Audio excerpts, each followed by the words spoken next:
मैं हैदर अली साहब से गुजारिश करूँगा कि आज के दिन के हवाले से अटक के और पाकिस्तान के अवाम को जो पैगाम देना चाहिए वो आज के दिन बिस्मिल्लाहिर्रहमानिर्रहीम। सबसे पहले तो आपका शुक्रिया कि आपने मुझे अपने पास यहाँ पर बुलाया और ये एक बेहतरीन तकरीब पर जो है इनेकाद किया। आज का दिन यकीनन पाकिस्तान क्योंकि हम पाकिस्तानी हैं और कायद आज़म मोहम्मद अली जनाब वो हस्ती हैं कि जिन्होंने हमारी जो है वो जान छुड़ाई और हमें एक आज़ाद रियासत में रहने का खुला सांस लेने का मौका दिया। तो यकीनन क्योंकि हमारे कायद हैं उनकी आज पैदाइश का दिन है और हमारे लिए भी ये तकरीब एक बड़ा अजीम दिन है। वो एक बड़ी अजीम शख्सियत के मालिक थे। तो मैं अल्लाह ताला की ज़ात का शुक्रिया अदा करता हूँ। अल्लाह के बाद जो है वो ज़ाहिर सी बात है वो कायद आज़म मोहम्मद अली जनाब का शुक्रिया है कि जिन्होंने इतनी स्ट्रगल की, जदोजहद की और हमें एक आज़ाद रियासत में एक खुला सांस लेने का जो है वो मौका दिया। आज़ादी यकीनन एक नेमत है और हम खुशकिस्मत लोग हैं कि जो एक आज़ाद मुल्क में रह रहे हैं, अपनी मर्ज़ी के मालिक हैं, अपनी मर्ज़ी से काम कर रहे हैं। तो मैं समझता हूँ कि हमें इस मुल्क की कदर करनी चाहिए। ये बड़ी कुर्बानियों से जो है वो मुल्क मिला है और आजकल के दौर में भी अगर आप देखें तो मैं समझता हूँ कि हमें तमाम सियासी जमातों को, इस्टेब्लिशमेंट को, साफ़ी भाइयों को, हम सब को मिलकर जो है वो इस रियासत के लिए, इस मुल्क के लिए काम करना चाहिए बिला तफरीक हमारा ताल्लुक किस सियासी जमात से है या किस ग्रुप के साथ हम ताल्लुक रखते हैं।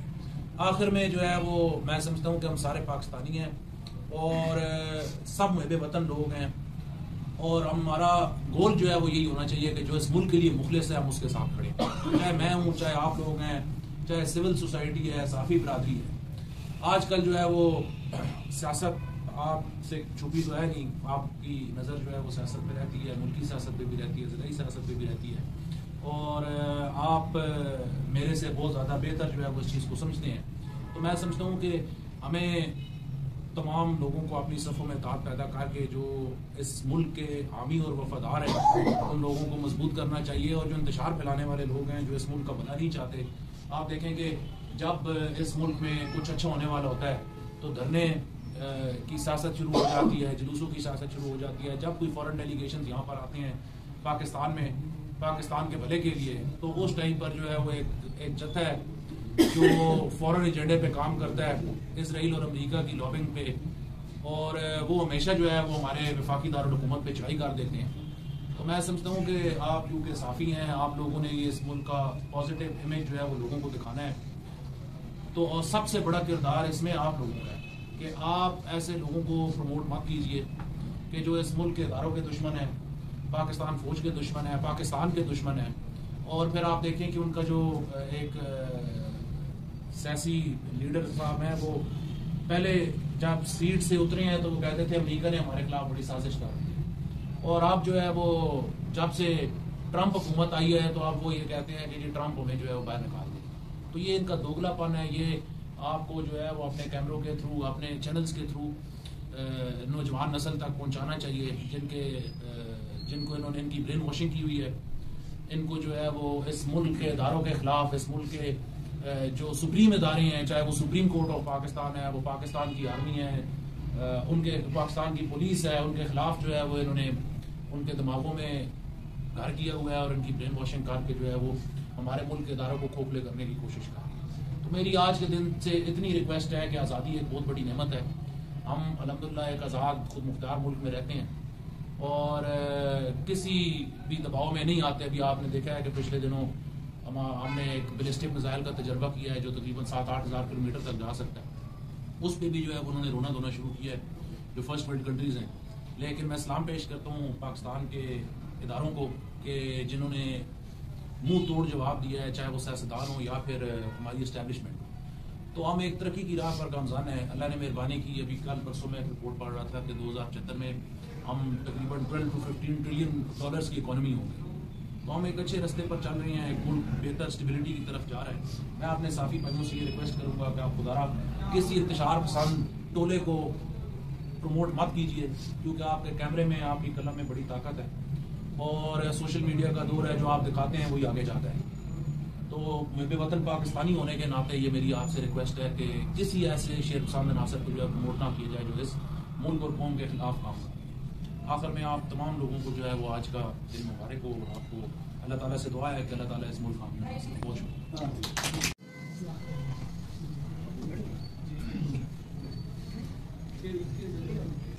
तमाम दोस्तों का एक दफ़ा फिर बहुत बहुत शुक्रिया कि आज की इस खुसूसी तकरीब में शामिल हुए।